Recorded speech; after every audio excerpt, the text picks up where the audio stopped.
This is a beginner-friendly and free tool. You'll see some examples on how I've used it to create YouTube thumbnails, Instagram posts, product listings, header images, and even Twitch overlays using Google Slides. All you need is a Google account, and that's free. If you have a Gmail address, you can sign in with that. Let's get started.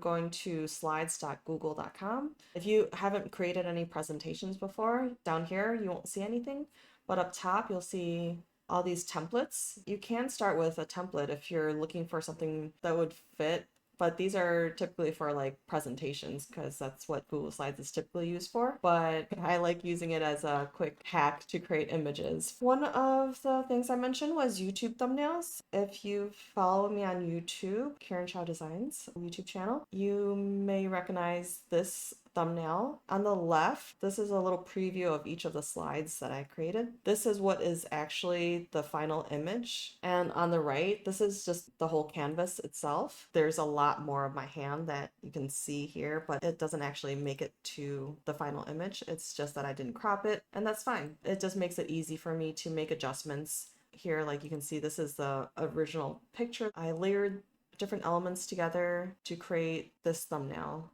Typically for YouTube thumbnails, you have an image and some text. I can show you a simpler example here. These thumbnail examples. You can see, your typical person in the YouTube thumbnail picture. So like here's an example. I just took this as a still from one of my videos. All I did was just take that image and then layer text on top of it. You just use this text box and just add that text to it. Just take a photo of yourself with whatever background you want, add text, and there's different text options. We can create a new one here and copy the picture here so we can do a live example. So you can create a text box. You can just click and drag to define where you want the text to be. Tutorial Tuesday. We can choose our font and change the size. Here are your typical settings, colors. Oof. We can use a custom color picker, and let's bump this up to 200. Oof. Maybe too big. This may work. So control mouse wheel to zoom. So let's say we want something like this, but you see like the overlap and also the color doesn't really pop. Maybe you want a shadow with it. Go to this overflow menu. There's format options. There's options for changing the size and rotation of the selected item, which we have text right now, or the changing the position of it, text fitting. Usually for those format options, I mostly use this drop shadow option. So by default, the drop shadow is black and it sets it to 50% opacity, which angle, how far the shadow is, how blurry it would be. So to make it more exaggerated for you to see, I'll turn the opacity all the way up to solid so it's not transparent at all, and I'll change the distance to be bigger so you can see where the shadow is. So it's basically like how far the text is from where it's casting the shadow, and then also how diffuse that shadow is. So you can change the blur radius. So you can play around with this to see like what style you want. Just these simple controls. So all I did here was upload a picture that I took of myself against a plain wall, and then I added text and a drop shadow option and played around with the settings for the drop shadow. And we can also change up the color if we want a different style, like more of a glowy feel. Another use case that I've used it for is for Instagram posts.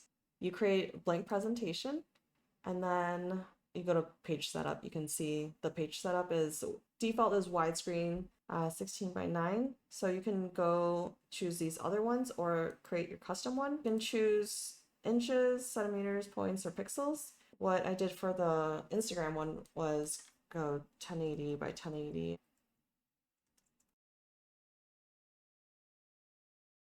the canvas is down to a square. Here are 3 examples. Take a look at how these are pieced together. So this is all just 2 blocks of text with this image placed on top of this background, which you can't click on. The background you can change here. You can choose an image as a background if you want, but how I designed this one was choosing a gradient. So there's basic gradients, just single color gradients that fade into white. So I chose this one, but you can easily play around with choosing different colors just for a really simple effect that it's not, a solid color if you wanted something slightly different. So that's one option. I'll show more about gradients later. This is all you need in order to create an image of a square size for something that may not be square. And then while we're here also, if you upload an image, you can also right click to crop the image.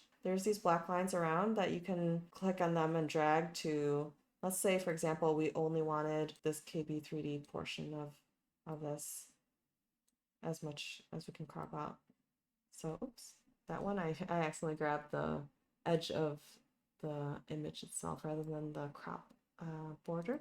So you set those and then you click outside and then that crops the image so it doesn't show anything else. So for example, if Local Maker were to just have the whole picture with like the print bed and everything else and we only wanted the brick, this is one way just to easily crop this. Here are some examples of product listing images that I've put together, and some may just be cropped images that I did on my phone, but a lot of the ones that have text on them are ones that I just built using Google Slides. Here there's like overlay from things, so it's a little hard to see for some of them. But that's another thing to keep in mind as you design images for different purposes. In this case, I probably should have not had text so far down here so that it wouldn't clash with the buttons here. So here's an example of one that I made for poker chip. I just added my photo in the background, added text, formatted it. So just 2 pieces of text and my photo. That's all this one is. Same here, just a photo, text, text. That's pretty simple but effective. Here, this one I got a little fancier with a photo on the left side and text here. This one is shape. And then I add a drop shadow to it, added the logo for Fusion here. This on the right is a screenshot from Fusion of a render of the model itself. This one has rotated, this handle up here to rotate, and there's always a Control-Z button to undo. Another important thing, if you're not familiar with these types of tools, is these are like stacked in layers, so you can see like the text here you can see because they're on top of the image. So if you add these in different orders, let's say you decided to delete this picture and then add a different picture. So that picture would go on top of everything, and so you wouldn't see all this text that you have. Just remember that these are all in layers and you didn't lose anything. All you have to do is choose what you want to move in the stack order and then go to arrange order and then bring it to front, send it back. You can change out the different order of how you're stacking things so everything you have shows properly. Move on to header images. So an example of a header image is here where I have on things my membership plan image. This is a similar style of a header image that you would use for like a blog post. Like here on things on the left side here, you can see posts that I've created. These are also ones I built using Google Slides as well. This one isn't, this one's a screenshot. This one I built. Let's take a look at more intricate gradient and more custom gradient options. So this is what you saw on things from a membership plan. This is a background with this gradient that I custom created. These are simple white text. This text has drop shadow on it in white to kind of make that glow a little bit. And let's take a look at the background gradient. You can see I've made a couple custom ones. So you can see my custom gradient, it's a linear type. You can also do radial style, and then you can also set the angle. You can preview it. Any changes you make here, you can see how that affects the style. Creating a custom gradient, brand new slide. So a gradient plus. So this is what you'll see if you don't have any gradients already. There's different stops, gradient stops. By default, it just has two, one on each end. You see this one selected. You can choose what color you want that to be. Here we'll choose pink. And then this one was gray, so you'll see that it fades into gray. You can change this. Let's go with black for this one. So it changes the style of it. If you want more gradient stops for different effects, let's say we want the middle to turn into purple before it goes to black. You can also do even more colors. It's very simple.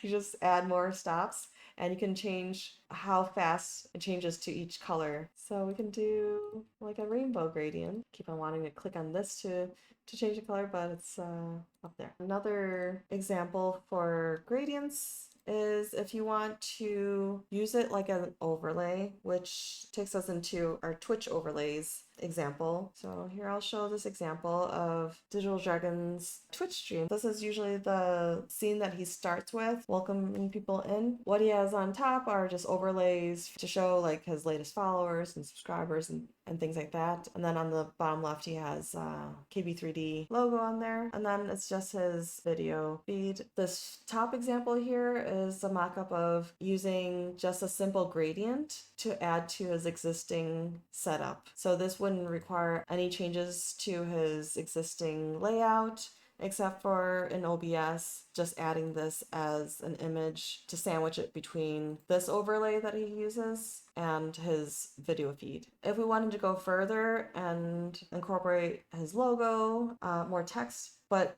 require adjustment on positioning of his other overlays, this is the mock-up that I created for that. This is how I put it together. So I just uploaded that screenshot, added it as the first layer, and then created this shape. So I went here, just created this rectangle, and then I colored it with a gradient. I'm always open to hearing more suggestions on what you'd like to learn. Hopefully these are helpful sessions. If you want to support more of these YouTube tutorials, take a look at the description below. When you're done designing your image, all you have to do to download the file is to go to File, Download, and choose one of these image options. If you have a transparent background, like in our example with the Twitch overlay, make sure to choose the PNG option. Just click on this and download the file and you're good to go. Thanks for watching.